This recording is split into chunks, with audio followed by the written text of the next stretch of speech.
Chief Williams was a man of extraordinary wealth. His mansion towered like a castle with sparkling chandeliers that lit every corner, walls covered with priceless paintings, and hallways lined with luxurious carpets. Outside, sleek cars gleamed under the sunlight, and servants moved silently, attending to every need.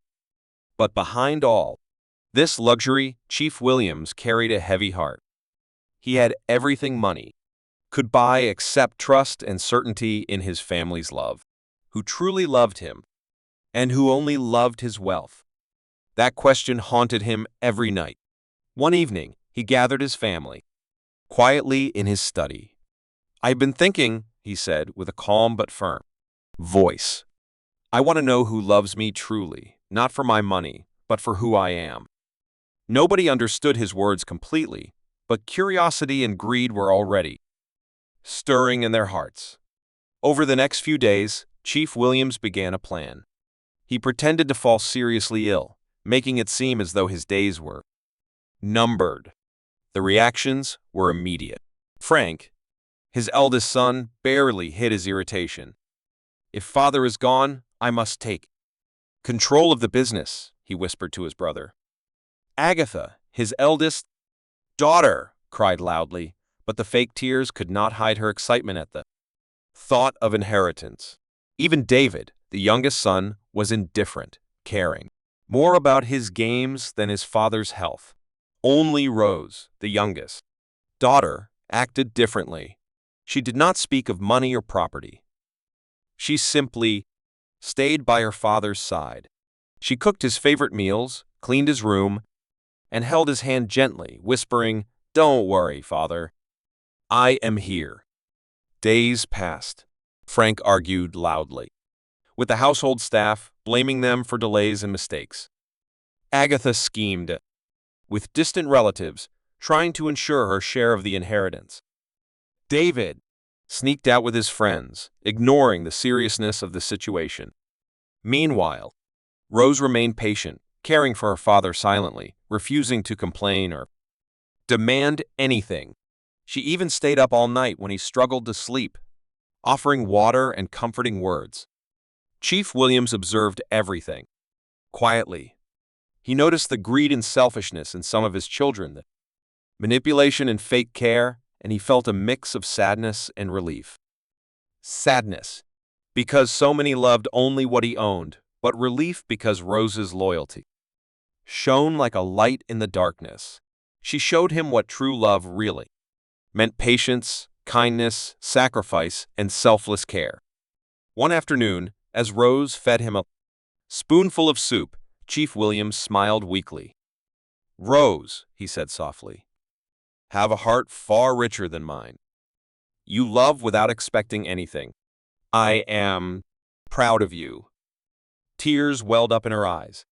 "Father," she whispered, "I only want you safe and happy. Nothing else matters." At that moment, Chief William realized the truth: wealth can buy everything, but it cannot buy love or loyalty. True love reveals itself in actions, not words or gifts.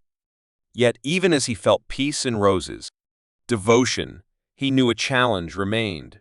How would the others learn this lesson? Would they ever understand the emptiness of greed, or would their hearts remain blind to the value of genuine love? Chief Williams knew that time would reveal the answers, but for now, he cherished the pure love of his daughter, the one who had shown him what family really means. Days turned into weeks, and Chief Williams continued his active illness. But this time, the stakes became higher. Rumors of his condition spread beyond the mansion, reaching business partners and distant relatives who suddenly appeared at the gates, smiling politely yet hiding their sharp eyes for inheritance. Frank became more aggressive, openly arguing with the family lawyer about the control of the business, while Agatha tried to charm the visitors to gain their support. Even David, who'd been careless before, started showing small signs of greed, asking questions about property deeds and bank accounts. Amid all the chaos, Rose remained a pillar of calm. She managed the household with grace, tending to her father's needs while protecting him from the scheming eyes around him. Every morning, she woke early to prepare his medicine and breakfast. Every evening, she read to him from his favorite books. To keep his spirits high, she never complained, never demanded, never sought attention. Her love was quiet but unshakable, and it radiated warmth throughout the mansion. One night, Chief Williams called his children into the grand hall. Candlelight flickered on their anxious faces. "Tonight," he said, "I will reveal the truth." Hearts pounded with excitement and fear. Frank and Agatha expected an inheritance plan or a business transfer. David simply hoped it was a small gift for himself. But Rose knew deep in her heart that her father had already seen through the greed, and she felt no fear. Chief Williams stood, his voice strong despite the pretense of weakness. "I am not truly ill," he said. "This was a test. I wanted to know who loves me for who I am, not for my wealth. And now I know the truth." Gasps filled the room. Frank's face turned pale, Agatha's mouth open.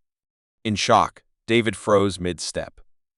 Chief Williams' gaze rested on Rose, filled with pride. "Rose," he said, "you are the only one who showed true love, selfless care, and loyalty. You cared not for my money or power, but for me. That is a rare and precious gift." Tears streamed down Rose's cheeks as she knelt before him. "Father, I only wanted you to be happy.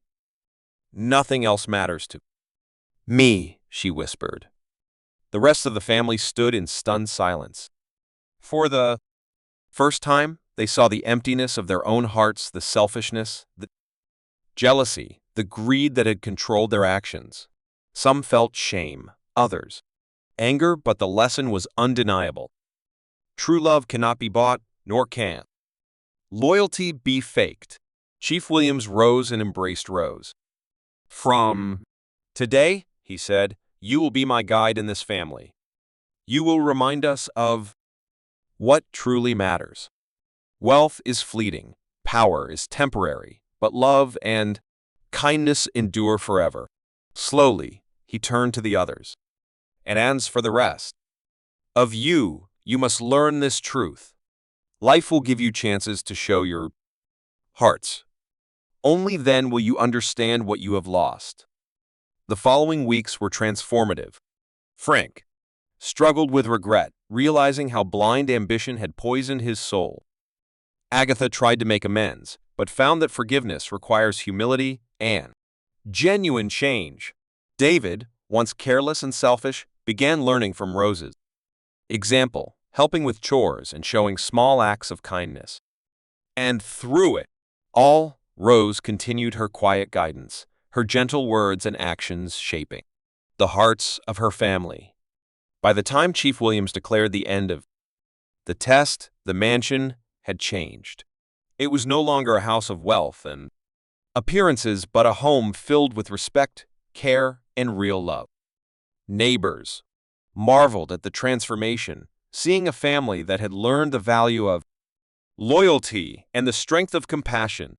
Chief Williams finally smiled, knowing that his wealth had not been wasted. It had revealed the true treasure, the hearts of those who loved him genuinely, and the priceless courage of his daughter, Rose.